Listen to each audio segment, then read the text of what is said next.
From translation, ISV International Standard Version. This 86th day of the year. Today we are reading passages 1 Samuel 1-3. 1 Samuel chapter 1, verses 1-28. There was a man from Ramathaim, a Zuphite from the hill country of Ephraim, whose name was Elkanah son of Jeroham, son of Elihu, son of Tohu, son of Zuph, an Ephraimite. He had 2 wives. The name of the first was Hannah, and the name of the second Peninnah. Peninnah had children, but Hannah had no children. The man used to go up from his city year by year to worship and to sacrifice to the Lord of hosts at Shiloh. There the 2 sons of Eli, Hophni and Phinehas, were priests of the Lord. When the day came that Elkanah was to sacrifice, he would give portions to his wife Peninnah and to all her sons and daughters. But to Hannah he would give a double portion, because he loved her, though the Lord had closed her womb. Her rival used to provoke her severely, to irritate her, because the Lord had closed her womb. So it would happen year after year, whenever she went up to the Lord's house, that she would provoke her. Therefore Hannah wept and would not eat. Elkanah her husband said to her, Hannah, why are you weeping? Why aren't you eating? Why are you downhearted? Am I not more to you than 10 sons? After they had eaten and drunk in Shiloh, Hannah got up. The priest Eli was sitting on the seat by the doorpost of the temple of the Lord. She was deeply distressed and prayed to the Lord and wept bitterly. She made this vow, O Lord of hosts, if you will indeed look on the affliction of your servant and remember me and not forget your servant, but will give to your servant a son, then I will give him to the Lord all the days of his life, and no razor shall touch his head. As she continued praying before the Lord, Eli observed her mouth. Hannah was praying in her heart, only her lips were moving, but her voice was not heard. Therefore Eli thought she was drunk. Eli said to her, How long will you be drunk? Get rid of your wine. But Hannah replied, No, my lord, I am a woman oppressed in spirit. I have drunk neither wine nor strong drink, but I have been pouring out my soul before the Lord. Do not consider your servant a worthless woman, for all along I have been speaking out of my great anxiety and vexation. Then Eli answered, Go in peace, and may the God of Israel grant your petition that you have asked of him. She said, Let your servant find favor in your eyes. Then the woman went her way and ate, and her face was no longer sad. They rose early in the morning and worshipped before the Lord. Then they returned to their home at Ramah. Elkanah knew his wife Hannah, and the Lord remembered her. In due time Hannah conceived and bore a son. She named him Samuel, for she said, I have asked him of the Lord. Then Elkanah went up with all his household to offer to the Lord the annual sacrifice, and to fulfill his vow. But Hannah did not go up, for she said to her husband, I will not go up until the child is weaned. Then I will bring him, that he may appear before the Lord and remain there forever. Elkanah her husband said to her, Do what seems best to you. Wait until you have weaned him. May the Lord establish his word. So the woman remained and nursed her son until she weaned him. When she had weaned him, she took him up with her, along with a 3-year-old bull, an ephah of flour, and a skin of wine. She brought him to the Lord's house at Shiloh, though the child was young. They sacrificed a bull and brought the boy to Eli. Then she said, O my lord, as you live, my lord, I am the woman who stood here beside you, praying to the Lord. I prayed for this child, and the Lord has granted me what I asked of him. Therefore I have lent him to the Lord. As long as he lives, he is lent to the Lord, and he worshipped the Lord there. 1 Samuel chapter 2, verses 1-36. Hannah prayed and said, My heart exalts in the Lord, my strength is exalted in the Lord. My mouth derides my enemies, because I rejoice in your salvation. There is none holy like the Lord, there is none besides you, there is no rock like our God. Do not talk proudly so, nor let arrogance come from your mouth, for the Lord is a God of knowledge, and by him actions are weighed. The bows of the mighty are broken, but the feeble bind on strength. Those who were full have hired themselves out for bread, but those who were hungry have ceased to hunger.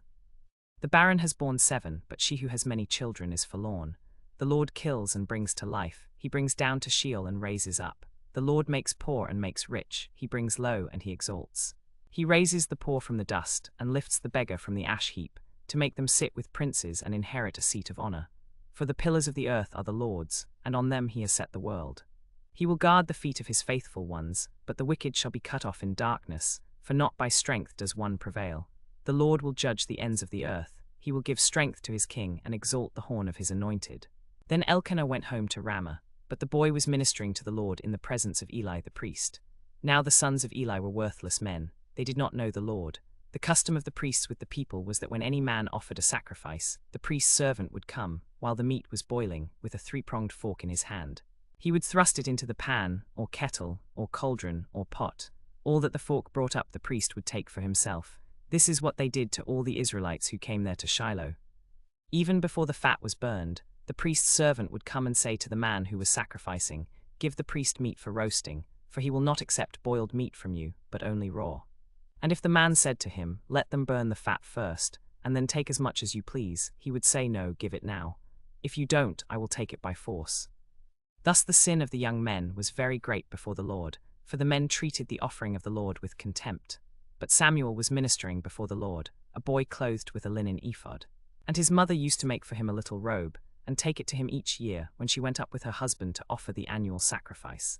Then Eli would bless Elkanah and his wife, and say, may the Lord give you children by this woman for the gift she made to the Lord. Then they would return to their home, and the Lord visited Hannah, so that she conceived and bore 3 sons and 2 daughters. And the boy Samuel grew in the presence of the Lord. Now Eli was very old, and he kept hearing all that his sons were doing to all Israel, and how they lay with the women who were stationed at the entrance to the tent of meeting. And he said to them, why do you do such things? For I hear of your evil dealings from all these people. No, my sons, it is no good report that I hear the people of the Lord spreading. If one man sins against another, God will mediate for him, but if a man sins against the Lord, who can intercede for him?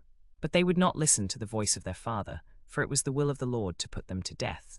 Now the boy Samuel continued to grow both in stature and in favor with the Lord, and also with man.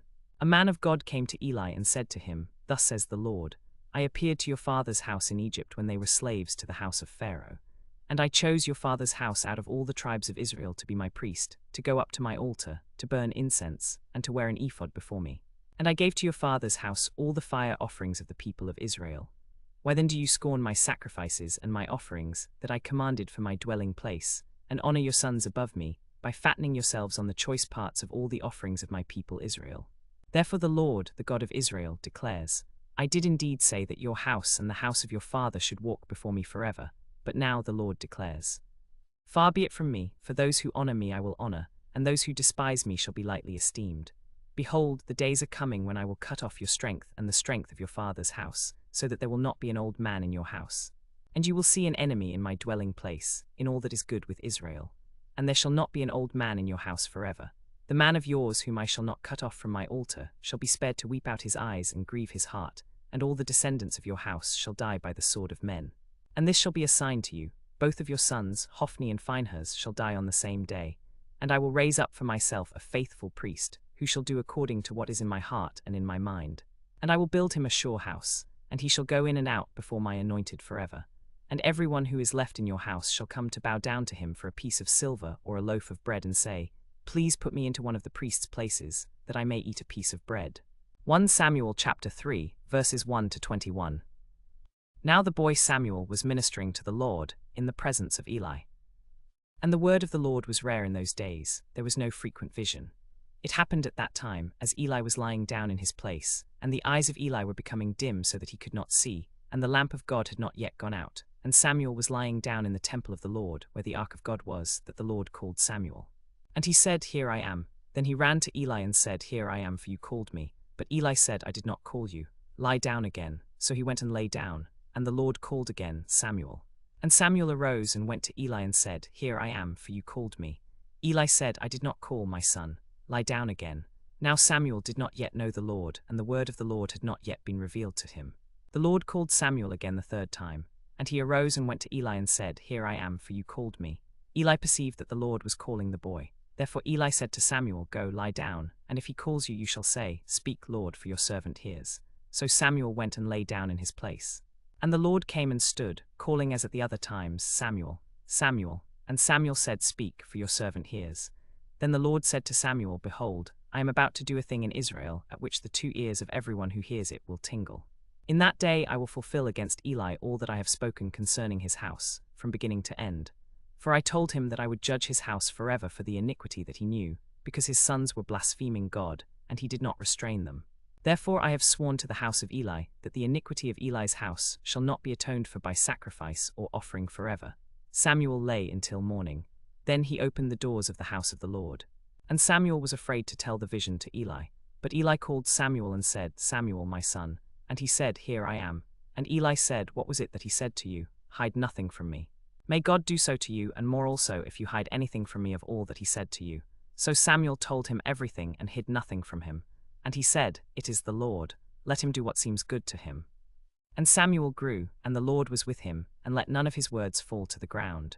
And all Israel from Dan to Beersheba knew that Samuel was established as a prophet of the Lord. And the Lord appeared again at Shiloh, for the Lord revealed himself to Samuel at Shiloh by the word of the Lord.